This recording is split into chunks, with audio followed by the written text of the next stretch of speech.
নমস্কার বন্ধুরা, সবাই কেমন আছেন? আশা করি খুব ভালো আছেন। আপনাদের আশীর্বাদে আমিও খুব ভালো আছি।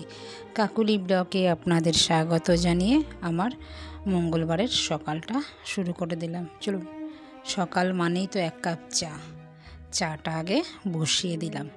চা তো জানেন আমার ফুটতে প্রায় 10 মিনিট সময় নেয়। চা পাতা, চিনি, দুধ দিয়ে দিলাম, এবার ফুটতে থাকুক। আরেকটা গ্যাসে দুধও বসিয়ে দিয়েছি, দুধটাও গরম হয়ে যাবে। এবার চলুন, চা কিন্তু হয়ে গেছে, ঘরের কাজটাও সেরেই আসলাম। এবার আরাম করে এক কাপ চা খাবো, এনার্জি পাবো, তারপরে আবার কাজে যোগ দেব। তো চাটা এখন ছেঁকে নিই। দাদাও আছে, আজকে মঙ্গলবার, মেয়ের আজকে পরীক্ষা আছে। মেয়ে চলে আসবে এই 12:30 পৌনে 1টার মধ্যে চলে আসবে। আজকে খুব তাড়াতাড়ি পরীক্ষা হয়ে যাবে। তো চাটা খেয়ে নিই, তারপরে মেয়েকে আজকে টিফিন বানিয়ে দেবো। টিফিন বলতে ও আর আজকে স্কুলে যে যাবে ভাত খেয়ে যাবে না, ওর ইচ্ছা হয়েছে পাওভাজি খাবে। পাওভাজি কিভাবে করি বন্ধুরা দেখতে থাকুন। প্রথমত পেঁয়াজ আমি একদম কুচি কুচি করে কেটে নেব, একদম কিউবের মতন যেটা হয় সেরমভাবে। টমেটো কেটে নেব, ধনে পাতা আর পাওভাজি মশলা। আর পাও তো এনেই রেখেছে, ওর বাবা বাজারে গিয়েছিল। আমার মেয়ের ফেভারিট সিরিয়াল হলো তারক মেহতা কা উল্টা চশমা। ও ওইখানে যা যা ওরা খায় সেটাই আমাকে বানিয়ে দিতে হয়। রোজ রোজ না হলেও সপ্তাহে একদিন সেটা বানিয়ে দিতেই হবে, জানেন তো। আজকের বায়না হয়েছে পাওভাজি। তো চলুন এবার পাওভাজিটা বানিয়ে নিই। টমেটো কাটা হয়ে গেছে, আর রেডি এরকম পাওভাজি মশলা পাওয়া যায়। আর খুব অল্প সময়েও এই খাবারটা হয়েও যায়, পেটটাও অনেকক্ষণ ভরা থাকে। খেয়ে দেখবেন বন্ধুরা আপনারা। নিয়ে নিয়েছি কাঁচা লঙ্কা কুচি, এখানে বাটার নিয়ে নিয়েছি, পাও নিয়ে নিয়েছি, 2টো আলু সেদ্ধ করে নিয়ে নিয়েছি। এবার আলুটা গ্রেট করে নিচ্ছি। আমি তো এইভাবেই রান্না করলাম।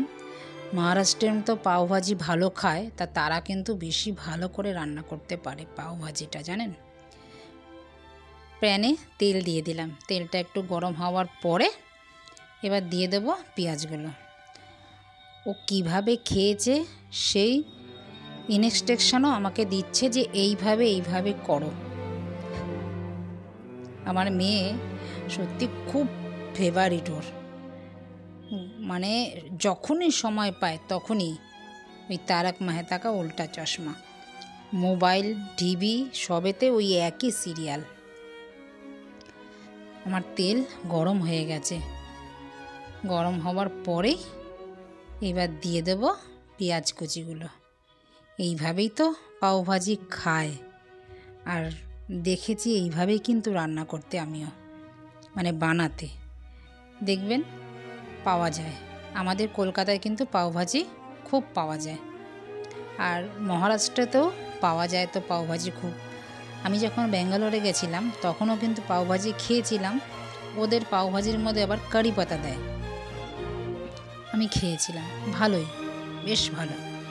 একটু বাটার দিয়ে পেঁয়াজটা দিয়ে দিলাম। এবার পেঁয়াজটা একটু ভাজা ভাজা হওয়া অবধি ওয়েট করব। আমাকে মেয়ে বলে দিচ্ছে পেঁয়াজটা দিয়ে একটু নাড়ো, যে ও নাড়ছে।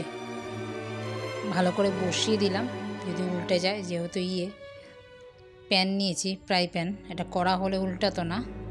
দেখুন ও নাড়া দিচ্ছে। এবার আলু তো গ্রেট করে রেখেই দিয়েছি, দেখুন পেঁয়াজগুলো কিন্তু একদম ভাজা ভাজা হয়ে গেছে। এবার দেব টমেটো কুচি। টমেটো কুচি দিলাম, এবার আরও ভাজবো টমেটো কুচি দিয়ে। টমেটোটা একটু নরম নরম হয়ে যাবে। এবার দিয়ে দিলাম কাঁচা লঙ্কা। কাঁচা লঙ্কা দিয়েও একটু নেড়ে নিলাম। এইবার দিলাম নুন স্বাদ অনুযায়ী। এইবার দেব আলুগুলো, একটু দিলাম রেড চিলি পাউডার। পাওভাজি সাধারণত দেখবেন একদম লাল লাল হয়, যে ভাজি টাজি যে খায় যে, একটু সামান্য দেব মশলাটা। এবার দিয়ে দিলাম জল, দেব এবার সামান্য মশলাটা দেওয়ার পরে। মশলাটা একটু ভাজা ভাজা হবে, নাহলে তো মশলাটা কাঁচা থাকবে। অতি সামান্য, যেন টমেটো মশলা পেঁয়াজ একদম গলে মিলেমিশে যেন একাকার হয়ে যায়। এবার ভালো করে এবার নাড়তে থাকবো। এবার মেয়ের থেকে নিয়ে নিলাম, মেয়ে আর পারবে না নাড়তে, এবার ধরে ধরে ভালো করে নাড়তে হবে। আর পাওভাজি তো জানেন অনেকক্ষণ ধরে নাড়তে লাগে। তো দেখো নাড়তে নাড়তে একদম আমার কিন্তু হয়ে এসছে, তেলও ছেড়ে দিয়েছে। এইবার দেব আলুগুলো সেদ্ধ করেছি, গ্রেট করে রেখে দিলাম। এবার আলুগুলো দিয়ে দেবো। আলুগুলো দিয়ে ভালো করে নাড়ব। বন্ধুরা, বাড়িতে কে কে খান পাওভাজি একবার খেয়ে দেখবেন এইভাবে। সন্ধেবেলাও খাওয়া যায় আর সকালবেলাটাও খাওয়া যায়। এই পাওভাজি খেলে কিন্তু অনেকক্ষণ পেটটা ভরা থাকে। বাচ্চাদের টিফিনে দিলেও কিন্তু খুব ভালো, বানিয়ে দিলে অনেকক্ষণ পেটটা ভরা থাকে আর খুব বেশ টেস্টি টেস্টি লাগে। মিনিটেই টিফিন ফিনিশ হয়ে যাবে। টিফিন বক্স আর ফাঁকাই আসবে, মানে ভর্তি আসবে না। অন্য সাধারণত টিফিন দিলে পরে টিফিন কিন্তু ফিরে আসে, তো এইসব খাবার দিলে আমার মেয়ের টিফিন কিন্তু ফিরে আসবে না, আমার তো মনে হয় তাই। একটু দিয়ে দিলাম স্বাদ অনুযায়ী অল্প একটু চিনি। এবার ভালো করে নাড়ব। একটু মাঝে মাঝে গরম জল দেব। এই যে এইটা দিয়ে, এইটা একটা ঘুটনি, এটা দিয়ে ভালো করে মেশাবো।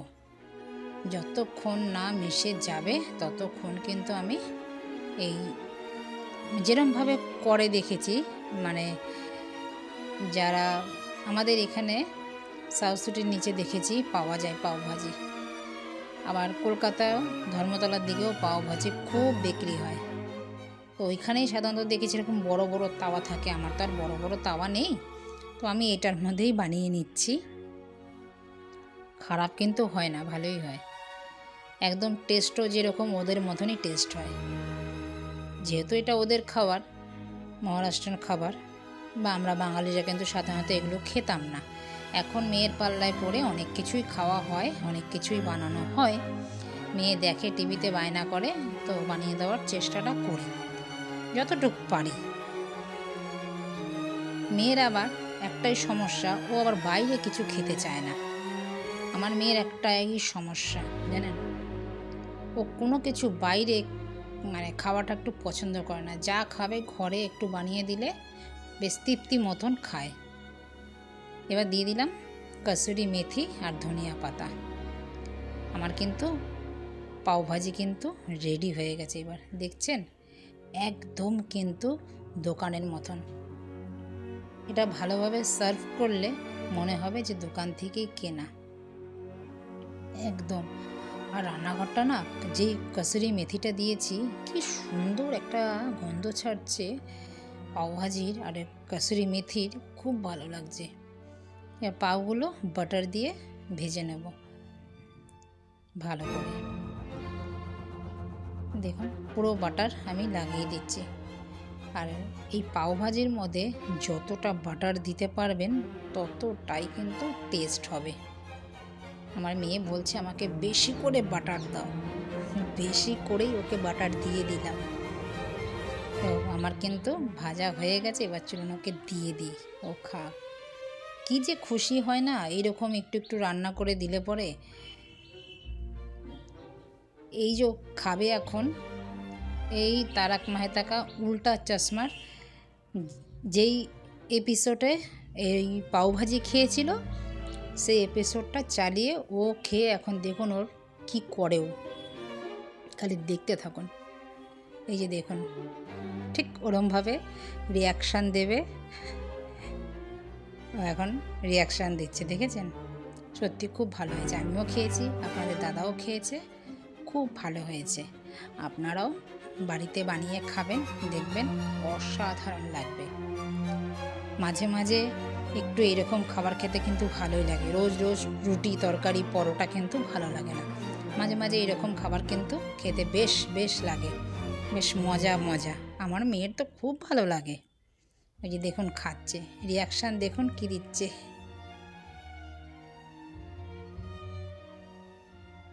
ও খেতে থাকুক, ততক্ষণে আমি রান্নাটাও করে নিই। আজকে রান্না করব পেঁয়াজ দিয়ে ডাল, তেজপাতা দিলাম, কালো জিরে দিলাম একটুখানি, আদা রসুন আর একটু গরম মশলা দিয়ে মুসুর ডাল ফুটিয়ে রেখেছি। এটা মশলাদার ডাল বলে। ডালটা ঘুটিনি, গোটাই থাকবে আর সেদ্ধ হবে। দেখুন আমার ভাজা হয়ে গেছে।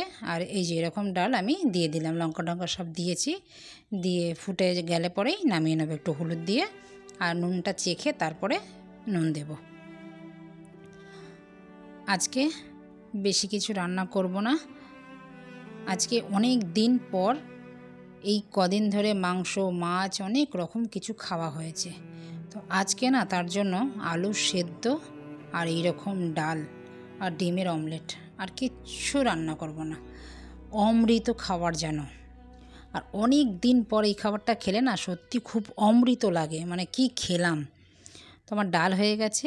এবার আলু যে মাখবো, আলু সেদ্ধ করে রেখেছি, ভাতও আমার হয়ে গেছে। এবার দিয়ে দিলাম তেল, একটু শুকনো লঙ্কা, পেঁয়াজ ভাজা দিয়ে আলু মেখে খাবো আজকে। কদিন ধরে ইচ্ছা করছিল, সময় হয়ে উঠছিল না। তারপরে মাছ ঘরে অনেক ছিল, সেই মাছগুলো শেষ না করলেও তো আবার আলু সেদ্ধ খেলে পরে তো আবার মাছগুলো নষ্ট হয়ে যাবে। দেখবেন অনেক দিন ফ্রিজে মাছ থাকলে না সেই মাছের কোনো স্বাদ থাকে না। আর আমরা মোটে ঘরে 3 জন মানুষ, মাছ যখনই বাজার থেকে আনা হয় সেই অনেকটাই বেশি হয়ে যায়। তো এখনও মাছ আছে। তো আজকে আর ওর বাবাকে বললাম যে মাছ আজকে আর রান্না করবই না। তো ওর বাবা বললো হ্যাঁ অনেক দিন না খাই না আমরা আলু সেদ্ধ, তো আজকে আলু সেদ্ধ রান্না করো।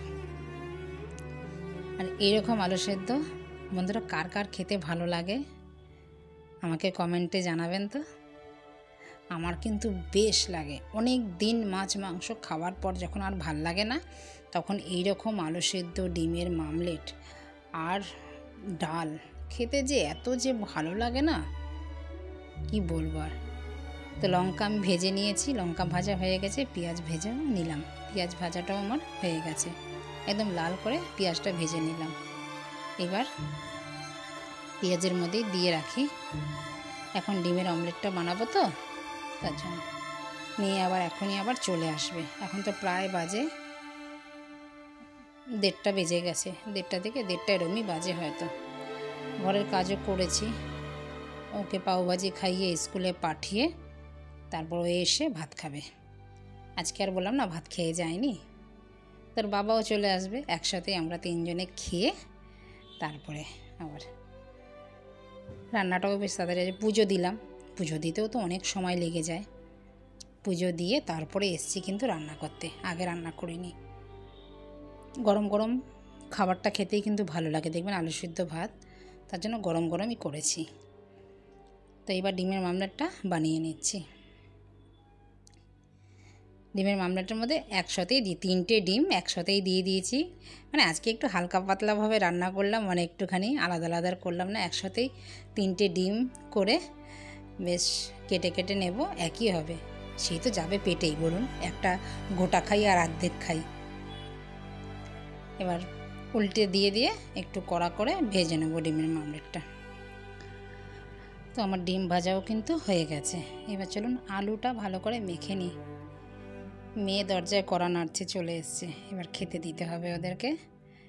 তা আলুটাও ভালো করে মেখে নিলাম বেশ চটকে সব দিয়ে। এই আলুটা না ওই কোনো রুটির মধ্যে ভরে খেলেও কিন্তু ভালো লাগে, দেখবেন আলু পরোটা যাকে বলে। তো নিয়ে নিয়েছি, মেয়েরও খাওয়া হয়ে গেছে, মেয়ের বাবারও খাওয়া হয়ে গেছে। মেয়ের বাবা চলে গেল দোকানে, আমি এবার একা খেতে বসেছি। মেয়ে এসেই বলছে মা খিদে পেয়ে গেছে, তো ওকে আগেই দিয়ে দিয়েছি খাবারটা। সত্যি বন্ধুরা খাচ্ছি যেন অমৃত খাচ্ছি। তো বন্ধুরা আমি খেতে থাকি। আপনাদের ভিডিওটা কেমন লাগলো, যদি ভালো লেগে থাকে লাইক কমেন্ট শেয়ার করে দেবেন। যারা আমার পেজে নতুন আছেন, ফেসবুক থেকে যারা দেখছেন, তারা আমার পেজটিকে ফলো করবেন। আর ইউটিউব থেকে যারা দেখবেন তারা আমার চ্যানেলটিকে সাবস্ক্রাইব করে রাখবেন। পাশে থাকা বেল আইকনটি প্রেস করে রাখবেন। আমি যখন এরকম ভিডিও আপলোড দেব সববার আগে আপনাদের নোটিফিকেশান পৌঁছে যাবে। তো দেখা হচ্ছে শিগগিরই একটি নতুন ব্লগে। ততক্ষণে সবাই ভালো থাকবেন, সুস্থ থাকবেন। আর ভিডিওটা কেমন লাগলো, ভালো লাগলে লাইক, কমেন্ট, শেয়ার দিয়ে আমাকে জানাবেন। নমস্কার, সবাই ভালো থাকবেন, সুস্থ থাকবেন। টাটা।